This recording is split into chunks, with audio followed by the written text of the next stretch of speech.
Los turistas pueden escoger entre muchos fabulosos cabarets y casinos esparcidos por La Habana. Además de casinos, la ciudad está llena de prostíbulos y espectáculos burlescos.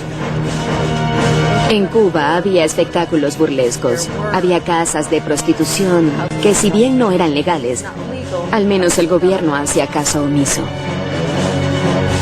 El sexo vende y la mafia no vacila en explotar uno de los recursos naturales más abundantes de la isla. La mujer cubana es arrastrada a una vida de prostitución, mientras los burdeles y los clubes desnudistas entretienen a toda clase de hombres. A menudo presentaban espectáculos de sexo, o bien en el sótano de los hoteles o en establecimientos privados. A estos espectáculos asistían senadores, así como políticos y gente prominente. El fraude organizado cubano de la mafia, construido por Lansky, Luciano y Traficante, ahora está siendo manejado por más y más mafiosos. Todo el mundo quiere un trozo del pastel. Mucha gente cree que los únicos involucrados eran Lansky y Traficante, por aquello de la asociación Nueva York-Tampa, pero de hecho había sujetos de Filadelfia, Pittsburgh, Cleveland, Boston, y ellos tenían representantes suyos en Cuba en esa época. Es inevitable que corra sangre mientras los gángsters marcan sus territorios. La historia cuenta que Anastasia quería meterse en algunos de los negocios de Traficante en Cuba. Traficante se reunió con Albert Anastasia a finales de octubre de 1957. En Nueva York, un famoso tiroteo se lleva a cabo el 25 de octubre de 1957. La parte interesante de esa historia, por supuesto, es que Traficante se estaba quedando en el Hotel Park Sheraton bajo el seudónimo de B. Hill. A la mañana siguiente canceló su cuenta y se marchó. Más tarde, esa misma mañana, Albert Anastasia entró en la barbería del Park Sheraton para su afeitada acostumbrada. Matones con pasamontañas irrumpen en la barbería y disparan contra el una vez leal socio de Lucky Luciano y jefe de la mafia. Ese fue el famoso asesinato de Albert Anastasia en una barbería.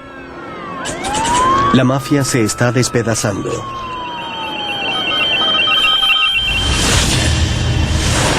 El hermano de Albert Anastasia le dice al FBI: Albert mató a mucha gente y merecía morir.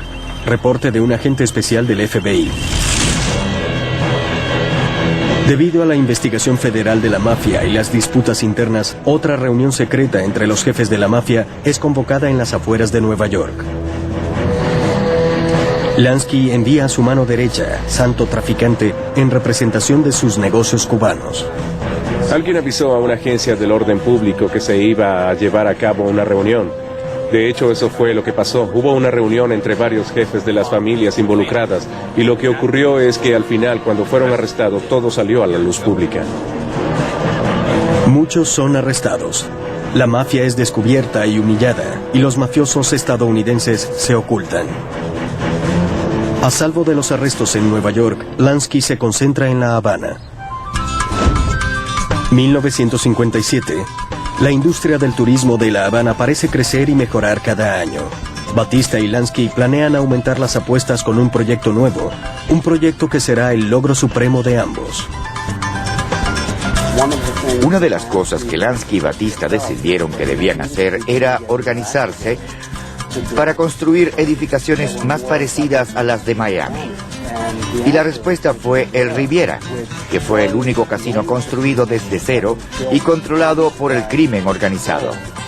El Riviera se convirtió en la obsesión de Meyer Lansky. Se convirtió en el símbolo de su éxito, en el símbolo de su riqueza legítima. Lansky construye un palacio ultramoderno que se eleva más alto que todos los demás hoteles en La Habana. El Riviera es una estructura extravagante con todos los lujos. Estos sitios no eran simplemente sitios en alguna región remota. Eran sitios frecuentados por la gente más fina y algunos tenían capacidad para sentar hasta 800 personas. El magnífico Riviera se construye con más de $14 millones del gobierno cubano, dinero que podría haber sido gastado en los pobres y los enfermos. Cuba tenía problemas sociales. Tenía mucha gente rica y tenía mucha gente pobre trabajando en los campos y en la agricultura. En cuanto a los cubanos que se mueren de hambre en los campos, el exceso de indulgencia de La Habana es una bofetada. La mitad de todos los cubanos se acuesta con hambre cada noche. Los secuaces de Batista torturan y asesinan a aquellos que se quejan de la decadencia. Signos de revolución estallan en La Habana. Todo el bombardeo que ocurrió, toda la actividad revolucionaria, particularmente en 1958, cuando estaba en pleno apogeo. Una serie de explosiones ahuyenta a los turistas con sus bolsillos llenos de dinero. Dinero necesario para financiar a Batista y a su ejército. Afectó el turismo, porque el turismo era muy alto. El número de turistas era más alto en el 57 que en el 58, de manera que afectó la percepción de Cuba como un lugar seguro.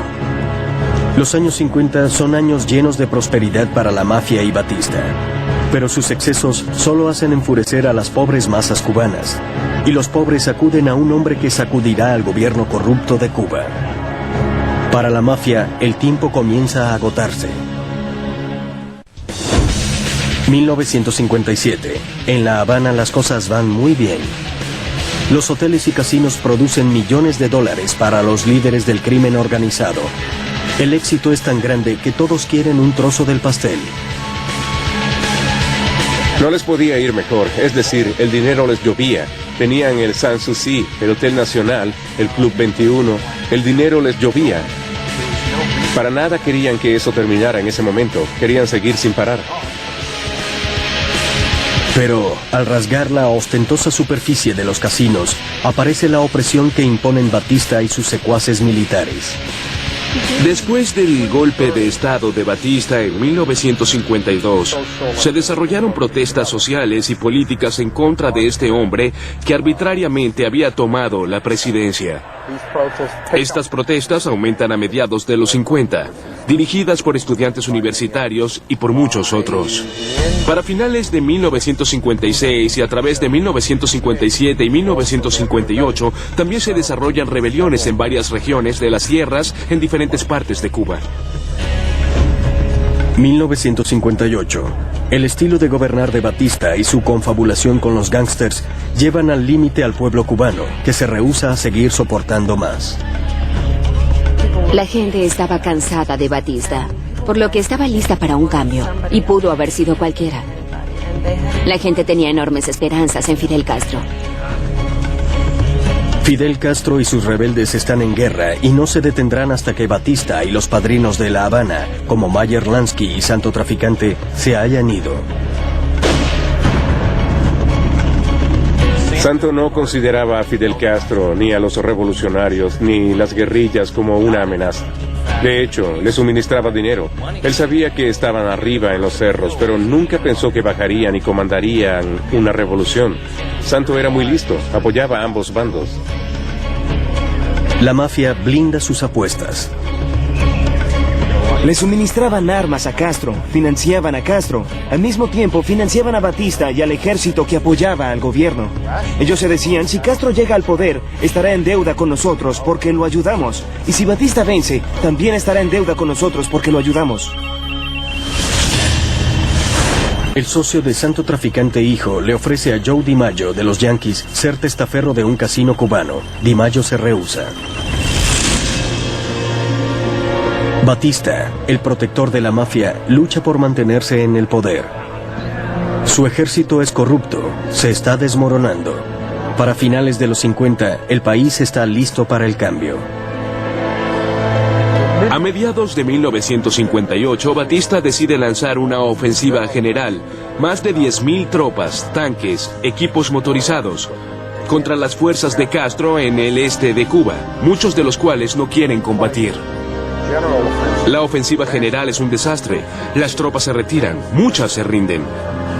Y desde mediados de 1958 hasta diciembre, lo que vemos es el colapso de las Fuerzas Armadas de la República de Cuba. Literalmente desertando, huyendo, entregándose. El movimiento de Castro se fortalece y derroca fácilmente a Batista y a su vacilante ejército.